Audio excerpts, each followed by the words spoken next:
ગબ્બર ઠાકોરને નાક બાર મૂકી દીધા છે. એમને કંઈક ડીજે કર્યું હતું એમાં.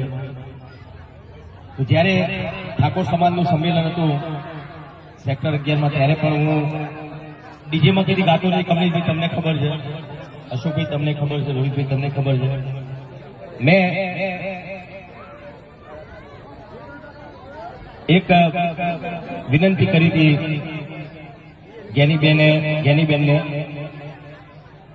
તો જ્ઞાનીબેન એવું કહેતા કે ભાઈ મેં બંધારણ નહીં ઘડ્યું, પણ બોલ્યા તો તમે ને પેલા આગળ તો તમે આવ્યા હતા ને, તમે બોલ્યા હતા ને. તો બધા બનાસકાંઠાના ઠાકોર સમાજના જે આગેવાનોએ બધું બંધારણ કર્યું છે, બરાબર છે, બંધારણ કર્યું.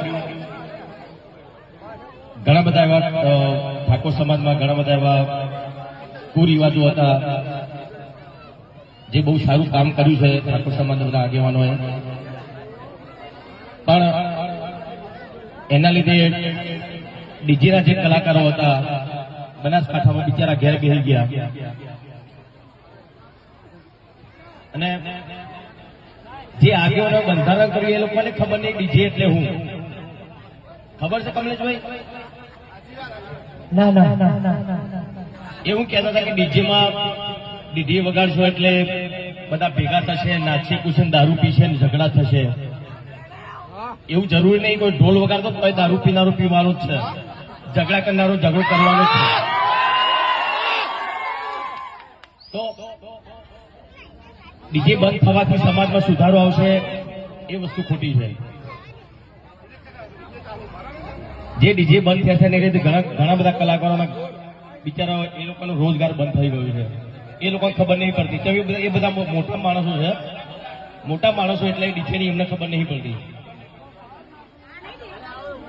લોકો વીગો ગેરવી રાખીને ડીજે લાયા હતા, એ લોકો ઘેર બેસી રહ્યા બિચારા. એક ડીજેમાં 15 કલાકારો કામ કરતા હોય એવા બનાસકાંઠામાં કેટલા ડીજે છે? તો એક ડીજેમાં 15 કલાકારો કામ કરતા હોય તો કેટલા કલાકારો બીજા ત્યાં બે ઘર એમને કમાણી બધી બંધ થઈ ગઈ એમની. તો ચલો કઈ વાંધો નહીં, તમે ડીજે બંધ કરાવી દો. પણ જેના લોકોના ડીજે બંધ થયા છે એ લોકો ઘેર બેસી રહ્યા છે, એમને રોજગાર આપો. તમે ચલો આપો, નોકરી આપો, કઈ ધંધો તમે આપો ને. એમને તો એમના સિવાય કલાકારો બિચારા એક ગાવા વગાડવા સિવાય બીજું કોઈ કરી શકવાના નથી. તો જે આગેવાનોએ જે બંધારણ કર્યું છે એમને ખાલી એટલી જ વિનંતી કે જે કલાકાર ઘેર બેસી રહ્યા છે એમને કઈ રોજગાર મળે એવું તમે કરજો, બરાબર ને?